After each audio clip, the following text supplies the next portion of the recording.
جو کہ آج ہمیں سیکھنے کی ضرورت ہے۔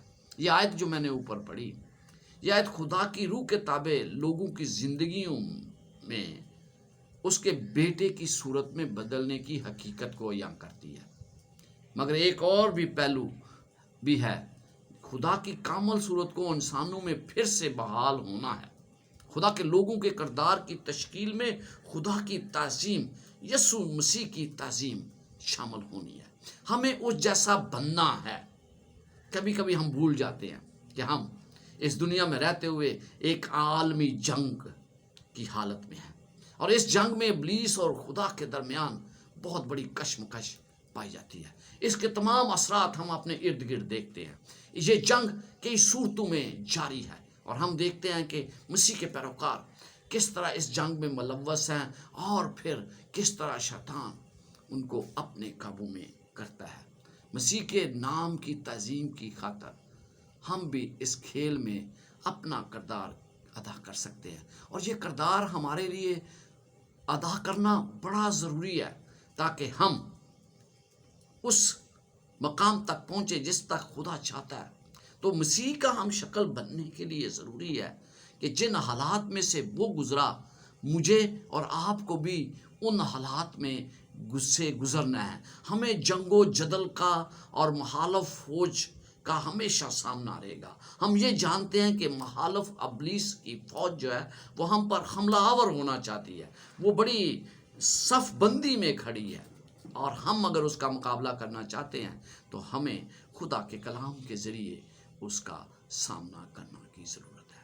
اصل میں ہم مسیحیوں کو اسی بات کا سامنا ہے کہ ہم اس جنگ میں اپنا کردار ادا کریں۔ ہمیں پتہ ہے کہ دشمن اپنی فوج کے ساتھ ہمارے ارد گرد موجود ہے۔ ہم انہیں اپنی زندگی کو متاثر کرتے ہوئے دیکھ سکتے ہیں کہ وہ کس طرح ہماری زندگیوں پر اثر انداز ہوتا ہے۔ تو بھی ہمیں اپنے خدا پر ایمان رکھنے کی ضرورت ہے۔ اور ہم پڑھتے ہیں عبرانیوں 11 باب میں کہ کس طرح خدا کے لوگوں نے اسی سرزمین پر زندگی گزاری اور ایمان میں مضبوط رہے، اس لیے کیونکہ ان کی نظریں آسمان پر لگی ہوئی تھیں۔ اگر میری اور آپ کی نظریں آسمان پر لگی ہوں گی تو یقیناً ہم بھی شیطان کا مقابلہ کریں گے اور اس میں کامیابی بھی حاصل کریں گے۔ آئیے میرے ساتھ ایوب 23 باب نکالیں، اور ہم دیکھیں گے کہ کس طرح وہ مصیبت میں پڑا، کس طرح اس مصیبتوں میں سے وہ گزرا، کس طرح وہ خدا کے ساتھ ساتھ چلتا ہوا سخت آزمائشوں کا اس نے سامنا بھی کیا۔ 23 باب میں لکھا ہے، میری شکایت آج بھی تلخ ہے، میری مار میرے کرانے سے بھی بھاری ہے۔ کیونکہ اس پر مصیبتیں تھیں، اس کو پتا تھا کہ بہت بڑی مصیبتیں میرا پیچھا کر رہی ہیں۔ کاش کہ مجھے معلوم ہوتا کہ وہ مجھے کہاں مل سکتا ہے، تاکہ میں عین وقت اس کی مستند تک پہنچ جاتا۔ میں اپنا معاملہ اس کے حضور پیش کرتا اور منہ دلیلوں سے بھر لیتا۔ میں ان لفظوں کو جان لیتا جن میں وہ مجھے جواب دیتا، اور جو کچھ وہ مجھ سے کہتا میں سمجھ لیتا۔ کیا وہ اپنی قدرت کی عظمت میں مجھ سے لڑتا؟ نہیں، بلکہ وہ میری طرف توجہ کرتا۔ یعنی کہتا ہے کہ ان حالات میں مجھے کیا کرنے کی ضرورت ہے؟ مجھے اس کی باتوں کو ماننا ہے۔ مجھے وہ جانتا نہیں تھا کہ اس کا مستقبل کیا ہے۔ سخت آزمائشوں کا وہ سامنا کر رہا تھا۔ 7ویں آیت میں لکھا ہے، راست باز وہاں اس کے حضور بحث کر سکتے ہیں، جو وہ اپنے منصف کے ہاتھوں سے ہمیشہ کے لیے رہائی پاتا۔ یعنی کہ ہم خدا کے ہاتھ سے رہائی پاتے ہیں۔ دیکھو، میں آگے جاتا ہوں پر وہ وہاں نہیں، اور پیچھے ہٹتا ہوں پر میں اسے دیکھ نہیں سکتا۔ بائیں ہاتھ پھرتا ہوں جب وہ کام کرتا ہے پر وہ مجھے دکھائی نہیں دیتا۔ وہ دائیں ہاتھ کی طرف چھپ جاتا ہے، ایسا کہ میں اسے دیکھ نہیں سکتا، لیکن وہ راستے کو جس پر میں چلتا ہوں جانتا ہے۔ جب وہ مجھے ڈالے گا تو میں سونے کی مانند نکل آؤں گا۔ یعنی جو مصیبتیں، جو کچھ اس پر گزر رہا تھا، اس کا مطلب یہ ہے کہ میں ان تمام کو جانتا ہوں۔ مجھے پتا ہے کہ خدا میرا ان مصیبتوں کو جانتا ہے، اور جب میرا خدا جانتا ہے تو جب وہ مجھے سونے میں سے کندن بنائے گا تو اس کے لیے ضروری ہے کہ وہ مجھے اس کھٹالی میں ڈالے۔ مجھے اور آپ کو ایوب کی اس باتوں کو ہمیشہ یاد رکھنا چاہیے کہ جو کچھ مجھ پر بیتتا ہے میرا خدا اس سے واقف ہے، اور جب میرا خدا واقف ہے تو مجھے اس پر عمل کرنے کی ضرورت ہے کہ خدا میری مصیبتوں سے واقف ہے اور وہ کبھی بھی برداشت نہیں کر سکتا۔ ایک بات آپ سے کہنا چاہتا ہوں، جو کچھ آپ کے ساتھ اور میرے ساتھ ہوتا ہے خدا اس سے صرف واقف نہیں ہے، واقف ہونے کے ساتھ ساتھ وہ اس میں سے نکالنے کی مجھے کوشش کرتا ہے۔ جو مصیبتیں مجھ پر آتی ہیں، مسیح کہتا ہے کہ وہ مجھ پر آتی ہیں۔ پولس رسول سے اس نے کیا کہا؟ اس نے کہا اے پولس، اے ساؤل تو مجھے کیوں ستاتا ہے؟ وہ ستاتا بنیادی طور پر مسیحی لوگوں کو تھا۔ تو جب آپ پر مصیبتیں آتی ہیں، جب مجھ پر مصیبتیں آتی ہیں، تو مجھے اور آپ کو یہ علم ہونا چاہیے کہ خدا پر وہ مصیبتیں ہیں اور وہ ان کا جلد سدباب کرے گا۔ سخت آزمائشوں میں بھی ایوب نے اپنے اعتماد کو خدا پر قائم رکھا۔ سب حالتوں میں ایوب پر جو بھی گزرا اس نے اسے برداشت کیا، اور ایک چیز جس پر اس کی نظر تھی وہ سونے کا ماڈل تھا جو اسے ملنے والا تھا۔ سونے کا میڈل نہیں، بلکہ وہ دیکھ سکتا تھا کہ اگر خدا اس کے ساتھ آخردار وفادار ہے تو وہ سونے کو کندن کی مانند نکھار کر باہر کر سکتا ہے۔ یہ میں نے 10ویں آیت میں آپ کے سامنے پڑھا۔ ایوب وہ سب سے کس قدر واقف تھا جو اس کے پیچھے ہو رہا تھا؟ ہمیں پتہ نہیں ہے کہ وہ کتنا واقف تھا۔ اس نے اس آگ سے پاک ہونے کو قبول کیا، چاہے اس سے کئی باتوں کو پشیدہ رکھا گیا تھا۔ لیکن اس کو بہت سی باتوں سے پشیدہ رکھا گیا، بہت سی باتیں وہ جانتا نہیں تھا، لیکن جو آگ تھی اس کے ذریعے وہ کہتا ہے کہ مجھے وہ پاک کر دے گا۔ میں اس مصیبت سے گزر رہا ہوں، مجھے وہ پاک کرے گا۔ آپ کو بھی وہ پاک کر سکتا ہے۔ کیا آپ آگ سے خوف زدہ ہیں؟ کیا حالات کی تپش سے آپ کو ڈر لگتا ہے؟ شاید ایوب کی طرح ہمیں بھی آگ کی تپش کے سبب کا علم نہ ہو۔ بعض اوقات میری نوکری چلی جاتی ہے، بعض اوقات لوگوں کی نوکری، وہ مشکلات کا شکار ہو جاتے ہیں، بیمار ہو جاتے ہیں۔ کئی دفعہ ایسے خاندانی تعلقات میں لوگ ایک دوسرے کو مشکلات میں ڈالتے ہیں اور انہیں مشکلات کا سامنا ہو سکتا ہے۔ بیماری ہو سکتی ہے، معاشری بدحالی، یعنی کہ اکنامیکل سچویشن جو آج کل چل رہی ہے اس کی وجہ سے بہت کچھ ہو سکتا ہے۔ معاملوں کو سمجھنا کتنا بھی مشکل کیوں نہ ہو، آپ کے مسائل سے خدا اپنی صورت کو بہتر طور پر آپ میں پیدا کر کے نکال سکتا ہے۔ چونکہ کندن بننے پر ایوب کی نظر تھی، اس لیے ان مشکلات سے وہ کس قدر بہتر طور پر نکل سکا، کیونکہ وہ جانتا تھا کہ ان مصیبتوں کے بعد میں کندن بنوں گا۔ اس لیے وہ ہم دیکھتے ہیں کہ ان مصیبتوں سے وہ نکلا، اس کا مددگار تھا۔ یہ اس کے لیے بہت بڑی گواہی بن گئی، کیونکہ وہ جانتا تھا کہ اپنے مسائل میں وہ خود کچھ نہیں کر سکتا، بلکہ خدا اس کی مدد کرتا ہے۔ آپ پر مصیبتیں آتی ہیں، مجھ پر مصیبتیں آتی ہیں، اور ہمیشہ یاد رکھیں کہ یہ مجھے اور آپ کو پاک صاف کرنے کے لیے ہے، ہمیں کندن بنانے کے لیے ہیں۔ دکھ اٹھانے کے بغیر اور کس طرح آپ کو پاک کیا جا سکتا ہے؟ یہ ناممکن ہے۔ جب تک ہم دکھ نہ اٹھائیں، ہمیں اس کا علم ہی نہیں کہ مسیح کن دکھوں سے گزرا، یا ایماندار جو ہیں وہ کن مشکلوں سے گزرتے ہیں۔ آپ سب کو مسیح نے بہت بڑی بلاہٹ دی ہے، اور مجھے بھی، اور ہم دیکھتے ہیں کہ ایمانداروں کو خدا بلاہٹ دیتا ہے۔ یسوع مسیح نے ایک تمثیل متی 25 باب میں کہی جو بڑی اہم ہے اور جس کے بارے میں ہمارے لیے جاننا بڑا ضروری ہے۔ یسوع مسیح کا یہ وقت آخری وقت تھا جب یہ یسوع مسیح اپنے شاگردوں کو اس کے بارے بتا رہا تھا۔ متی کی انجیل کے مطابق اس کی آخری گھڑی تھی۔ تعلیمات میں اپنے شاگردوں کو وہ 10 کنواریوں کی تمثیل بتاتا ہے۔ اس کے علاوہ اس نے متی 25 باب میں بھیڑ اور بکریوں کی تمثیل بھی بتائی ہے۔ ہم اس تمثیلوں سے دیکھیں گے کہ آخری زمانہ میں کس طرح کی زندگی کو اختیار مجھے اور آپ کو کرنا ہے۔ اس لحاظ سے ان تمثیلوں کی اہمیت بڑی واضح ہے کہ یہ ہمارے چال چلن کی تشکیل ہے۔ یہ چال چلن کے لیے ہمارے لیے ایک للکار ہے کہ ہم اپنے چال چلن کو کس طرح خدا کی مرضی کے مطابق ڈھال سکتے ہیں۔